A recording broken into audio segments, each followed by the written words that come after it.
পশ্চিমাঞ্চল পেতে পড়ে যাচ্ছে আর গাঙ্গেয় দক্ষিণবঙ্গে যে ঘেমে চান পড়ে যাচ্ছে, আগামী 3-4 দিনের মধ্যে কি এর থেকে পরিত্রাণের কোনো উপায় আছে? এবং যদি থাকে তাহলে সেটা দক্ষিণবঙ্গে কবে, আর উত্তরবঙ্গে তো অলরেডি আমরা দেখতে পাচ্ছি বৃষ্টি চলছে, সেটা কতদিন পর্যন্ত চলবে, আর দক্ষিণবঙ্গে কবে হাওয়া বদল হবে?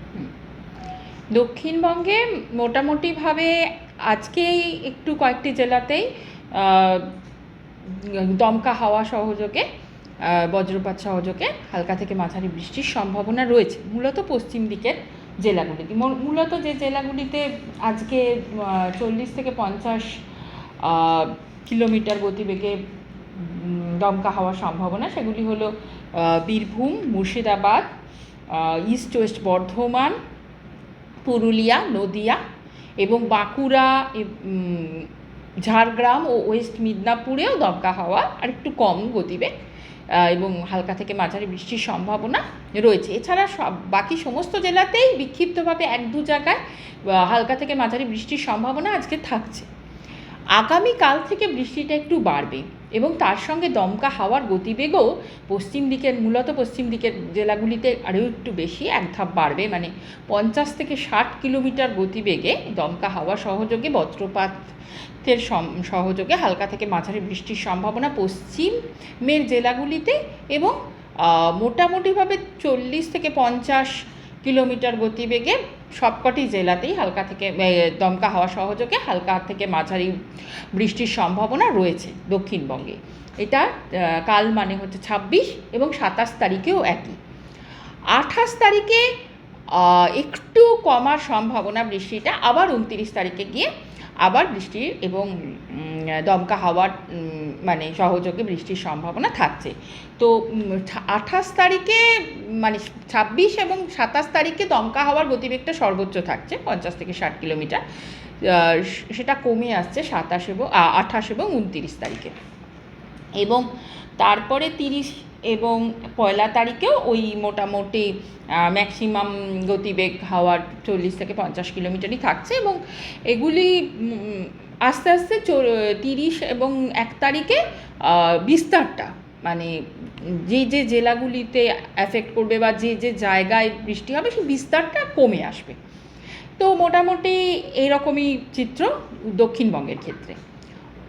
এই যে বৃষ্টিপাত হবে যার ফলে দমকা হাওয়ার থাকছে, এর ফলে টেম্পারেচারটাও মোটামুটি আগামী 2 দিন একই রকম থাকবে এখন যেরকম আছে, এবং তারপর আস্তে আস্তে 3 থেকে 4 ডিগ্রি কমে আসবে বিভিন্ন জায়গায়। আর আপাতত আগামী 2 দিন মানে আজকে এবং কালকে, যেহেতু বৃষ্টিটা আজকে মানে খুব বেশি রকম বৃষ্টি হওয়ার সম্ভাবনা নেই, বিক্ষিপ্তভাবে বৃষ্টির সম্ভাবনা থাকছে, সেই কারণে আজকে এবং কালকে 2 দিনই পশ্চিমের কয়েকটি জেলাতে আমরা হট অ্যান্ড হিউমিড অ্যালার্ট জারি করেছি। এইটা হচ্ছে মোটামুটিভাবে যে জেলাগুলিতে রয়েছে আজকে, সেটা হচ্ছে ওয়েস্ট বর্ধমান, বাঁকুড়া, পুরুলিয়া, ওয়েস্ট মিদনাপুর ও ঝাড়গ্রাম, এবং সেটা কালকে আরও 2টি জেলাতে কমে আসছে। সেটা হচ্ছে কালকের ক্ষেত্রে ওয়েস্ট বর্ধমান, বাঁকুড়া আর পুরুলিয়াতেই থাকছে, যে ওয়েস্ট মিদনাপুর আর ঝাড়গ্রামে অতটা হট অ্যান্ড হিউমিড কন্ডিশন থাকার সম্ভাবনাটা কমে আসবে আগামীকাল। তো এটাই দক্ষিণবঙ্গের চিত্র। এবং উত্তরবঙ্গের ক্ষেত্রে আপাতত যেহেতু বিহারের উপরে একটি আপার এয়ার সার্কুলেশন, ইস্ট বিহারের ওপরে রয়েছে আপার এয়ার সার্কুলেশন, ভূপৃষ্ঠ থেকে মোটামুটি 0.9 কিলোমিটার উচ্চতায় এই সার্কুলেশনটা রয়েছে। তো বিহারের ওপরে মানে ইস্ট বিহারের ওপরে যদি সার্কুলেশন উপস্থিত থাকে তাহলে নর্থ বেঙ্গলে ভারী বৃষ্টির সম্ভাবনা থাকে। তো সেই কারণে আমরা মোটামুটি এখন প্রতিদিনই উত্তরবঙ্গে ভারী বৃষ্টির মানে উপরের 5টি জেলাতে, মূলত কোনো জেলা মানে প্রত্যেকটি জেলাতেই না, এক এক দিন মানে এগুলোর বিভাজন আছে, কোনো জেলাতে মানে মূলত দার্জিলিং, জলপাইগুড়ি, আলিপুরদুয়ার এই জেলাগুলি থাকছেই সঙ্গে, মানে এটা আমি ডিটেলে বলতে পারি কোন জেলায় কবে থাকছে। যেমন 2 তারিখে এই 25 তারিখ মানে আজকে রয়েছে জলপাইগুড়ি, আলিপুরদুয়ার এবং কোচবিহার জেলাতে। আগামীকাল 26 তারিখে রয়েছে 5টি জেলাতেই।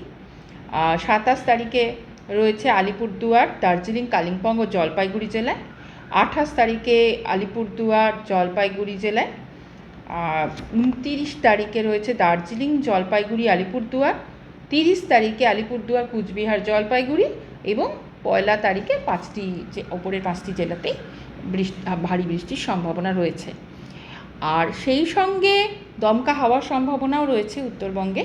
আজকে 50 থেকে 60 কিলোমিটার গতিবেগে দমকা হাওয়া সহযোগে, বজ্রপাত সহযোগে বৃষ্টির সম্ভাবনা রয়েছে প্রত্যেকটি জেলাতে না, আজকে যেটা রয়েছে সেটা হচ্ছে নর্থ দিনাজপুর, দার্জিলিং, জলপাইগুড়ি ও কোচবিহারে এবং 50 থেকে 60 এবং বাকি জেলাগুলি থেকে 40 থেকে 50টাও দমকা হাওয়ার মানে হিসেবেই ধরা হয়। এর সঙ্গে আগামীকাল রয়েছে মোটামুটি সবকটি জেলাতেই 40 থেকে 50 কিলোমিটার গতিবেগে দমকা হওয়ার সম্ভাবনা। 27 তারিখেও তাই রয়েছে। 28, 29, 30 রোজই দমকা হাওয়া সহযোগে বজ্রপাতের সম্ভাবনা রয়েছে উত্তরবঙ্গে। আপাতত 1 তারিখ অবধি রোজই সেই সম্ভাবনা রয়েছে। তো আপাতত এই। কলকাতার ক্ষেত্রে আজকে থান্ডারি ডেভেলপমেন্ট হওয়ার সম্ভাবনা রয়েছে আফটারনুন বা ইভিনিংয়ে।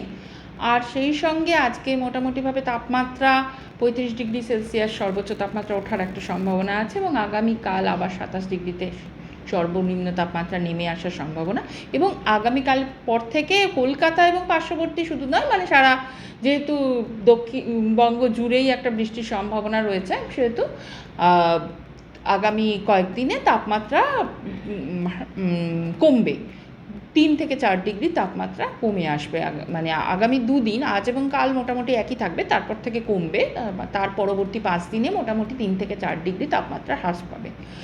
কলকাতাতেও ঝড় বৃষ্টির সম্ভাবনা থাকছে। হ্যাঁ, কলকাতাতেও ঝড় বৃষ্টির সম্ভাবনা। যেদিনকে মানে আগামীকাল 50 থেকে 60 কিলোমিটারের যে গতিবেগ বলা হয়েছে পশ্চিমের জেলাগুলিতে, এছাড়া অন্য জেলাগুলিতেও 40 থেকে 50 কিলোমিটার গতিবেগে দমকা হওয়ার সম্ভাবনা থাকছে। মানে পশ্চিমের জেলাগুলিতে বেশি থাকছে, কিন্তু সবকটি জেলাতেই আগামীকাল, আগামী পরশু এবং তারপরে মানে এখন আপাতত দক্ষিণবঙ্গেও একটা ঝড় বৃষ্টির সম্ভাবনা রোজই থাকছে।